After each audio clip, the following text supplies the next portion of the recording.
Samantala, idinaraos ngayon sa University of Makati ang graduation ceremony ng kauna-unahan at pinakamalaking batch ng senior high school sa bansa. Ang UMAC po ay nagsilbing senior high model para sa K-12 program. At alamin natin ang update niyan mula sa aming kasamang si Benj Bondok live via phone patch. Benj, magandang gabi. Magandang gabi, Haji. Kasalukuyang ginaganap ang kauna-unahang commencement exercises ng higher school ng UMAC o HSU. Pasado alas 4 ng hapon nang magsimula ang seremonya na ginanap sa Oval ng University of Makati.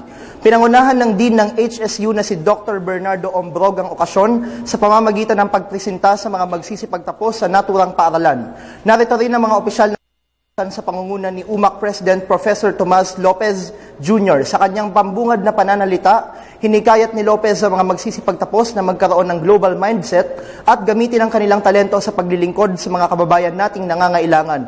Mula sa 3,246 na magsisipagtapos, si Sil Marie Opus ng Grade 12 Section 11B ang itinanghal na class valedictorian. Pasado alas 5 ng hapon nang dumating ang isa sa mga panauhing pandangal sa seremonya na si Makati Mayor Junjun Binay na nakatakdaring magbigay ng commencement address. Taong 2012 nang mapili ang University of Makati bilang isa sa 33 paaralan kung saan isinagawa ang pilot testing ng senior high school na nakapaloob sa K-12 Basic Education Curriculum ng Department of Education.